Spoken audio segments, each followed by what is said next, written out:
Shalom, selamat malam teman-teman dan rekan-rekan sekalian. Pada malam hari ini kembali saya menyapa teman-teman sekalian yang ada di rumah saja untuk tetap ngopi bareng di rumah saja. Dan malam hari ini saya akan meneruskan kembali tema kita mengenai cara hidup jemaat yang pertama di dalam Kisah Para Rasul 2. Saya akan mulai recovery pada malam hari ini dengan menyeruput kopi latte saya terlebih dahulu.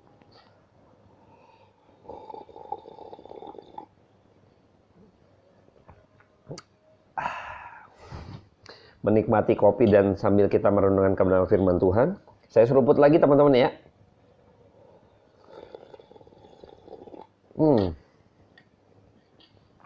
Baik, sebelum saya mulai, saya akan berdoa terlebih dahulu buat setiap kita. Bapa dalam surga, terima kasih buat waktu dan kesempatan yang Tuhan masih berikan kepada kami. Untuk kami boleh semakin hari semakin dipertemukan, dipertajam lewat kebenaran firman Tuhan, untuk semakin digairahkan. Berikan kami kerinduan untuk kami boleh mendengar kebenaran firman Tuhan. Berikan kami telinga yang begitu rindu menyedangkan telinga kami, untuk kami boleh duduk diam di bawah kaki Tuhan, mendengarkan firman Tuhan yang hidup itu. Mari Bapa, mari Tuhan, bertatalah atas hati dan pikiran setiap kami. Hamba-Mu terbatas dalam setiap pemahaman dan pemikiran, dalam setiap akal yang Tuhan yang ada pada hamba-Mu ini. Kami menyerahkan agar dijadikan hal yang luar biasa dipakai oleh Tuhan di masa hidup hamba-Mu ini sementara. Tuhan tolong berkati waktu ke depan, jam-jam ke depan. Di dalam nama yang kudus kami berdoa dan mengucap syukur. Amin. Baik, saya akan bacakan terlebih dahulu mengenai cara hidup jemaat yang pertama. Kita akan melanjutkan untuk perikop ayat ke-42 yang bagian A-nya sudah kita bahas. Sekarang kita bahas bagian B. Ini masih linear ya. Yang hubungan dari antara yang bawah kepada Tuhan, manusia kepada Tuhan, atas dan bawah gitu ya, bawah atas. Saya akan bacakan 42 secara lengkap dulu, nanti saya akan bahas mengenai 42 yang B.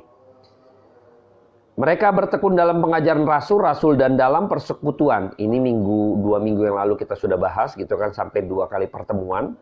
Dan pada malam hari ini kita akan bahas, dan mereka selalu berkumpul untuk memecahkan roti dan berdoa. Ini 2 statement yang linear juga ya. Jadi pengajaran rasul-rasul dan dalam persekutuan linear. Dan statement kedua, berkumpul untuk memecahkan roti dan berdoa. Ini juga linear. Nah, malam hari ini kita akan bahas, mungkin saya akan bahas mengenai mereka selalu berkumpul untuk memecahkan roti ya. Jadi di dalam tradisi bangsa Yahudi gitu ya.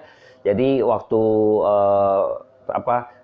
jemaat terbentuk gitu ya, ada satu namanya memecahkan roti gitu ya, budaya memecahkan roti, maksudnya ada lifestyle baru, tapi yang muatannya sebenarnya memecahkan roti lebih kepada penyerapan akan kebenaran, bisa masuk memaknai bersekutu intim dengan Kristus, mengenal lebih dalam lagi melalui perjamuan ya. Jadi Petrus ingat bagaimana perjamuan the last supper gitu kan, perjamuan terakhir pada waktu itu Yesus Kristus mengambil roti dan memecah-pecahkannya. Dan itu makna yang paling penting lagi. Kenapa? Karena pada waktu itu, kejadian itu, seperti kita tahu ceritanya, si Petrus ini menyangkal gitu ya, dengan arogansinya, dengan dia sombong gitu kan, bahwa dia rela untuk masuk penjara dan mati bersama-sama dengan Kristus gitu ya.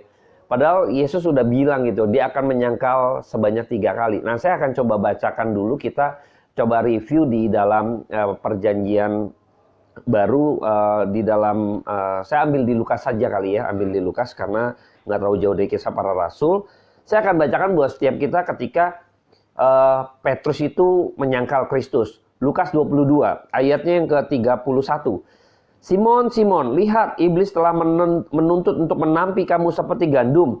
Tetapi aku telah berdoa untuk engkau supaya imanmu jangan gugur. Dan engkau, jikalau engkau sudah insaf, kuatkanlah saudara-saudaramu. Jawab Petrus, Tuhan, aku bersedia masuk penjara dan mati bersama-sama dengan engkau gitu ya.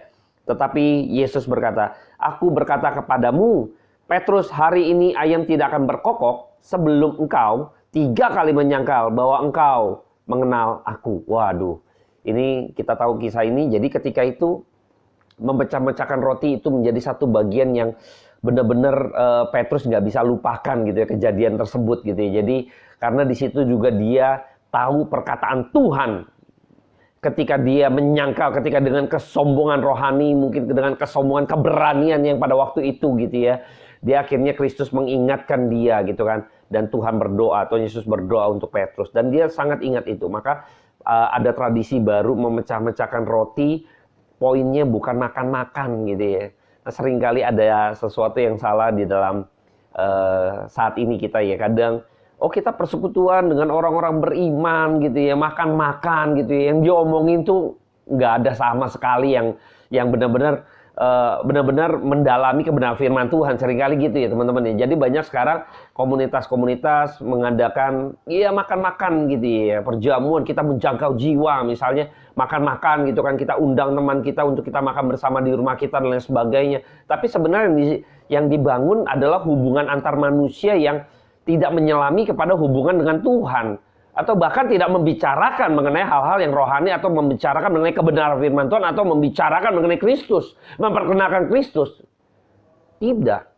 Seringkali hanya seputar-seputar hal-hal yang pragmatis saja. Hal-hal yang bersifat pinggir-pinggirnya saja gitu ya. Enggak benar-benar bahwa memaknai hal ini dengan benar-benar sungguh-sungguh gitu ya. Rasul Paulus juga pernah menegur jemaat di Korintus. Saya akan kutip lagi. Saya akan bacakan kembali bagaimana ketika Rasul Paulus juga menegur jemaat di Korintus mengenai kesalahan-kesalahan yang terjadi pada waktu perjamuan ya. Saya akan membacakan di dalam 1 Korintus 11 ini ayat 17 ya, kebiasaan-kebiasaan yang salah dalam perjamuan malam gitu ya. Ini judulnya demikian. Saya akan bacakan di kesalahan-kesalahan tersebut gitu ya. Ayat ke-21 saya akan kutip saja sampai ke-22. Sebab pada perjamuan itu tiap-tiap orang memakan dahulu makanannya sendiri, sehingga yang seorang lapar dan yang lain mabuk. Ya. Apakah kamu tidak mempunyai rumah sendiri untuk makan dan minum? Atau maukah kamu menghina jemaat Allah dan memalukan orang-orang yang tidak mempunyai apa-apa? Apa yang kukatakan kepada kamu, memuji kamu, dalam hal ini aku tidak memuji ya. Jadi ditegur begitu rupa ya. Nah, saya akan coba bacakan bagaimana ketika itu Rasul Paulus membicarakan, mengingatkan mereka gitu ya. Ayat 23 gitu ya. Ayat 23 sampai 25 saya akan bacakan demikian firman Tuhan. Sebab apa yang telah kuteruskan kepadamu telah aku terima dari Tuhan, yaitu bahwa Tuhan Yesus pada waktu malam ia diserahkan mengambil roti, ya. Dan sesudah itu ia mengucap syukur dan ia memecah-mecahkannya dan berkata, inilah tubuhku yang diserahkan bagi kamu. Perbuatlah ini menjadi peringatan akan aku. Demikian juga ia mengambil cawan sesudah makan lalu berkata, cawan ini adalah perjanjian baru yang dimeraikan oleh darahku. Perbuatlah ini setiap kali kamu meminumnya menjadi peringatan akan aku. Jadi Rasul Paulus menekankan ada sesuatu makna yang lebih dalam, yaitu engkau sedang memperingatkan Allah, sedang mengingat kematiannya, sedang mengingat kembali bagaimana ketika Kristus harus mati dan diserahkan. Itu momen-momen last supper gitu ya. Kita tahu detik-detik di mana Kristus akhirnya itu perjamuan malam yang terakhir gitu ya. Nah, saya melihat di dalam perjanjian kisah Korintus gitu ya, Paulus menegur di Korintus, itu Paulus mendapatkan hal itu. Dan ini pun pada waktu kejadian The Last Supper, kejadian perjamuan malam terakhir, kita tahu bahwa ada satu makna yang lebih mendalam dari sekedar memecahkan roti dan kebiasaan-kebiasaan pada waktu itu, kebiasaan yang salah di jemaat Korintus gitu loh. Yang tidak mengerti dari makna esensi dari memecah-mecahkan roti atau sebuah perjamuan yang di hadapan Tuhan gitu loh. Jadi ketika memecah-mecahkan roti, bukan sekedar memecahkan roti lalu kita makan bersama, bukan itu poinnya. Bukan itu poinnya.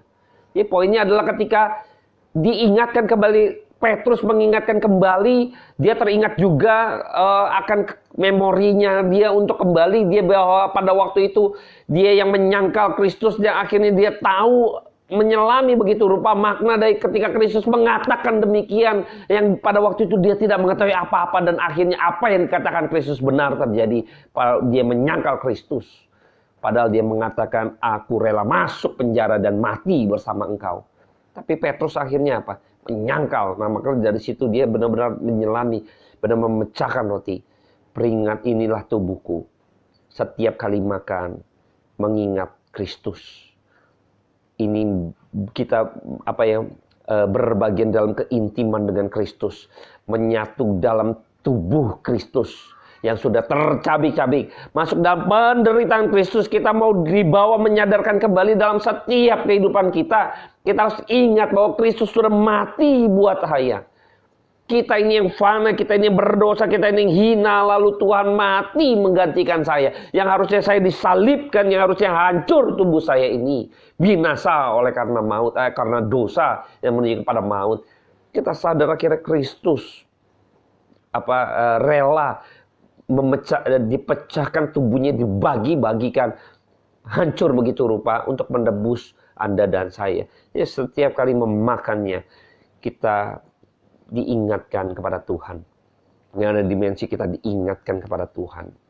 Nah, waktu setiap kali makan roti itu, kita harus mengingat kematian Kristus. Kita harus masuk dalam kesengsaraan Kristus. Bukan untuk mengintimidasi, untuk Anda dan saya sadar bahwa hidupmu sudah ditebus dan engkau cuma-cuma, dan setiap pengorbanan Kristus begitu berharga. Engkau harus tahu, harusnya aku yang ada di sana. Tapi Kristus menggantikan saya dan saya dibenarkan oleh karena iman. Waktu kita diingatkan kembali, sehingga Anda dan saya benar-benar meresapi, mendalami definisi yang benar dalam hidup kita. Iman kita ditopang dengan definisi yang benar. Kenapa saya harus ada sekarang ini, yang sudah ditebus oleh Tuhan. Betapa Tuhan sudah begitu baik dan anugerahnya begitu limpah buat saya. Sehingga iman kita makin kuat di dalam Kristus. Di dalam pengenalan akan Kristus makin kuat pondasinya. Makanya betapa pentingnya ketika itu Petrus juga mengatakan memecah-mecahkan roti. Bukan makan saja. Bukan bagian daripada itu. Itu kebiasaan yang salah yang Rasul Paulus tegur jemaat Korintus. Jadi saya mau menekankan juga bahwa ketika itu mereka berbicara gitu ya.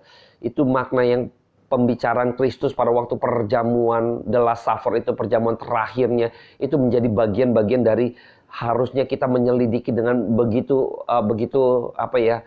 mau menyelami, mau mendalami hal-hal demikian. Itu perkataan-perkataan Kristus di meja pada waktu itu, satu meja dengan mereka gitu kan. Ada perkataan-perkataan kekekalan mengenai nubuatannya, yaitu mengenai kematiannya, mengenai nanti kebangkitannya, mengenai nanti di dalam kekekalan, di dalam kerajaan surga ketika kerajaan Allah datang gitu ya. Mengenai pemerintahnya yang akan datang. Kalau kita telusur ini dalam Lukas 22 pun dicatat gitu ya. Kita tahu ada hal-hal kekal yang Tuhan sedang bicarakan. Tetapi yang ditangkap oleh murid-muridnya apa? Hal-hal yang mereka tidak bisa nyelami. Tetapi pada waktu itu Rasul Petrus yang saat ini yang di dalam kisah para rasul, dia diingatkan gitu loh. Makanya dia tahu gitu loh. Ada hal-hal penting yang seharusnya dalam setiap persekutuan memecahkan roti. Untuk kita terus semakin mengetahui dan memikirkan perkara-perkara yang bersifat kekal. Selain ketika Anda dan saya sudah diselamatkan. Tapi itu apa? Iman percaya kita dengan dasar kebenaran yang diteguhkan untuk masuk di dalam ikatan bersama Kristus ya, menjalin hubungan yang begitu intim, yang benar-benar erat gitu kan, yang menjadi bagian, yang menjadi satu, dipersatukan Kristus di dalam kematiannya, di dalam kebangkitannya. Jadi saya adalah orang yang berdosa, tetapi Kristus yang menggantikan saya dipersatukan oleh Kristus, maka Kristus yang sudah tumpah, maka itu diakui bahwa dosa saya sudah dibayar, bahwa saya sudah menanggung itu karena Kristus yang menanggungnya, maka sekarang saya dibebaskan. Bayangkan Kristus sampai menyatu bersama dengan kita, umat pilihannya, dia sampai menggantikan bahwa saya sudah bayar. Bayang ya, bukan sekedar sebagai orang yang orang kaya bebasin uang, tidak. Saya sudah bayar, dipersatukan. Harus ditumpahkan dosa, harus ditanggung, nggak bisa tidak bisa tidak gitu kan. Tuhan sudah turun ke dalam dunia, lalu dia harus mati di atas kayu salib, dia rela demikian. Emang harus dibayar, dia akan bayar. Dia akan tuntaskan, dia hancurkan kepala si iblis atau kuasa daripada si jahat. Nah, Kristus menyatukan diri dengan kita yang fana, dan kita sekarang dipersatukan oleh Allah karena iman kita. Dan akhirnya kita bisa melihat bahwa Kristus mengganti dosa-dosa saya. Dia yang tanggung, dan saya dibenarkan karena sudah ditanggung oleh Kristus. Saya yang sebenarnya saya yang melakukan kesalahan itu, lalu dia bilang saya dibenarkan. Karena kita beriman kepada dia, kita masuk di dalam kematian penderitaannya di dalam salib Kristus, maka kita dibebaskan. Waduh, kalau kita benar-benar mengerti mendalam begini, pakai makna memecahkan roti, bukan sekedar bicara makan-makan, tidak bicara demikian. Maka Kristus juga pernah mengingatkan pada waktu dicobai oleh iblis gitu ya. Pencobaan pertama bahwa rubah batu menjadi roti karena dia lapar gitu ya. Jadi Kristus nggak bicara hal yang jasmania atau materi. Kristus menekankan lagi bahwa manusia bukan hidup dari roti saja, tetapi dari setiap perkataan Allah. Nah, di situ kita tahu ada bagian kekekalan yang harus menjadi tekanan dalam setiap pemikiran kita ketika kita memecah-mecahkan roti sebagai bagian dari tradisi gaya hidup baru, yaitu apa? Bersatu dalam Kristus, ikut perjamuan kudus, kita mengingat kembali ada hal-hal perkara-perkara yang dalam kekekalan harus kita kejar, yang harus kita renungkan, yaitu kebenaran firman Tuhan. Kita mau mengenal Kristus di dalam kematiannya, di dalam penderitaannya, di dalam sengsaranya, supaya iman kita dikuatkan, diteguhkan, kita dikonfirmasi. Ya, akhirnya kesadaran itu membawa kita kepada satu yang dalam, ya, lalu akhirnya mendorong kesadaran kita yang kelihatan, yaitu Anda dan saya akhirnya hidup kita sungguh-sungguh di hadapan Tuhan, nggak main-main lagi. Karena kita menyadari begitu mendalam, akhirnya kita juga sadar, akhirnya kita keluar begitu rupa, menghasilkan buah-buah, dan kita hidup sungguh-sungguh buat Tuhan. Karena kita tahu bahwa apa yang sekarang terjadi dalam hidup saya, perubahan ini karena Kristus sudah ada dalam diri saya. Maka Kristus telah memampukan saya, darahnya sudah mengalir, dan saya sudah bilur-bilurnya sudah memberikan saya kesembuhan dalam arti kerohanian saya yang dulu mati, yang sakit, yang tidak bisa ngapa-ngapain. Maka sekarang Kristus dengan darahnya menyembuhkan saya, memulihkan keadaan saya. Maka saya tahu saya harus ngapain. Maka saya harus hidup sungguh-sungguh di hadapan Tuhan. Maka kita hidup benar-benar bijaksana dengan tantangan zaman yang begitu, dengan rupa-rupa pesona dunia yang seperti yang pada waktu hari Sabtu saya pernah sampaikan. Jadi kita harus benar-benar memberi hidup akhirnya karena kita tahu seperti apa. Maka kita tahu bisa meletakkan diri kita di hadapan Tuhan. Hidup makin bertanggung jawab di hadapan Tuhan. Waktu kita tahu misalnya dititipkan satu, katakanlah ukiran, kita nggak tahu ini apa. Begitu kita cari tahu, wah ini ternyata barang berharga memiliki nilai paling tinggi. Waduh, ini ukiran yang harus saya jaga gitu ya. Karena ternyata ukiran ini ukiran yang paling penting dalam penemuan sejarah dunia misalnya seperti itu ya. Lalu dia akan nggak taruh sembarangan. Kita tahu nih, biasanya taruh sembarangan kayak gantungan kunci atau apa gitu kan, ganjalan pintu. Tapi tahu ini apa gitu kan. Waduh, emas yang ukirannya akhirnya memiliki nilai yang tinggi. Anda dan saya nggak akan sembarangan. Anda akan jaga itu. Anda akan taruh berangkas. Anda nggak akan biarkan maling datang. Anda akan begitu rupa memikirkan hal demikian. Demikian pun dalam hidup kita. Ketika Anda dan saya memahami begitu mendalam mengenai kebenaran firman Tuhan, mengenai mendalam akan penderitaan Kristus, ketika Kristus mengatakan, inilah tubuhku yang dipecah-pecahkan bagimu. Setiap kali kita makan, maka kita ingat akan Kristus. Kita mau mengenal Kristus lebih dalam lagi, maka hidup kita akan mengeluarkan hal-hal yang bersifat bijaksana untuk kita memikirkan kehidupan kita yang bersifat kekal di dalam dunia kesementara, untuk kita hidup sungguh-sungguh bertanggung jawab di hadapan Tuhan. Maka kita nggak lagi main-main, bergumul melawan dunia, berjuang melawan dunia, sedang berperang. Kita sedang dipersiapkan untuk melawan dunia. Sedangkan kalau kita nggak mempersiapkan diri, kita nggak pernah recharge gitu ya, kita nggak pernah memahami, nggak pernah bagaimana cinta kasih Allah, anugerah Allah begitu limpah. Kita nggak pernah mau menyadari itu, kita nggak pernah mau ingat itu, kita nggak pernah mau menggali lagi. Iman kita itu diletakkan di dasar yang seperti apa, dari kematian Kristus yang seperti apa, sehingga iman kita bisa hancur dan gugur.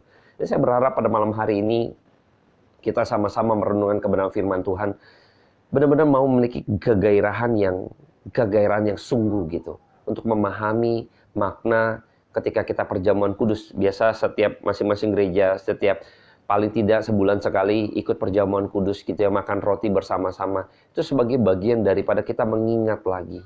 Kita mohon ampun lagi kalau di dalam pergumulan hidup kita pun masih seringkali kita gagal atau jatuh gitu ya. Kita mohon bersandar kepada Tuhan. Dan kita mau benar-benar menyelami lagi bahwa ada bagian yang kekal. Yang ketika Kristus, Rasul Petrus ingat pada atau perkataan-perkataan yang bersifat kekal yang Kristus sampaikan pada waktu perjamuan terakhir itu. Ada perkataan-perkataan yang begitu berbobot. Perkataan-perkataan bersifat kekal itu yang dia pada saat itu dengan kebodohannya dia nggak pikirin. Akhirnya jangan sampai itu terulang. Dan Petrus mengatakan, dan mereka berkumpul memecah-mecahkan roti. Di dalam Kisah Para Rasul dicatat demikian oleh Lukas. Mereka mengingat kembali. Mereka ingin membangun fondasi yang cukup baik untuk membangun iman mereka.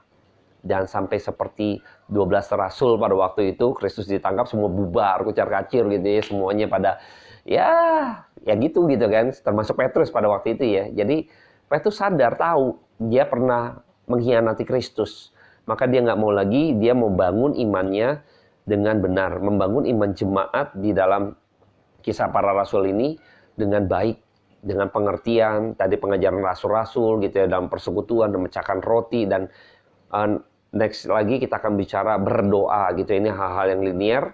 Saya akhiri pada malam hari ini. Saya rasa untuk mengupas yang berdoa pun nanti saya butuh waktu lagi. Nanti kalau terlalu panjang juga akan terlalu panjang gitu ya. Jadi saya akan perlahan demi perlahan untuk menuntun dan membimbing setiap kita agar kita mengerti kebenaran firman Tuhan ya. Saya akan sudahi pada malam hari ini. Nextnya saya akan lanjutkan untuk kita boleh bersama-sama kembali disertakan oleh kebenaran firman Tuhan. Saya akan berdoa buat setiap kita. Bapa dalam surga, terima kasih buat kebenaran firman Tuhan yang begitu indah pada malam hari ini. Biarkan kami boleh disegarkan kembali bahwa sesungguhnya makna memecah-mecahkan roti untuk kami mengingat hal-hal perkataan-perkataan Kristus yang begitu penting, yang bersifat kekal, yang untuk kami bisa pelajari, untuk kami bisa renungkan, untuk kami bisa menghayati, menyelami Tuhan, sehingga kami berakar dalam kebenaran firman Tuhan yang hidup itu. Mari Bapa, mari mohon, berikan kami pertumbuhan dalam kuasa Roh Kudus-Mu, agar setiap kami mendapat pencerahan-pencerahan yang baru, agar kami boleh bertumbuh, berbuah, menghasilkan yang sebagaimana Tuhan inginkan. Mari Bapa, hamba-Mu terbatas. Diberkatilah kami oleh karena perkataan Allah turun atas setiap kami pada malam hari ini. Kami mengucap syukur Tuhan. Haleluya. Amin. Terima kasih teman-teman, saya sudahi pada malam hari ini. Yang sudah bergabung juga thank you, dan saya akan menyeruput kopi saya lagi. Selamat malam, selamat ngopi bareng di rumah saja.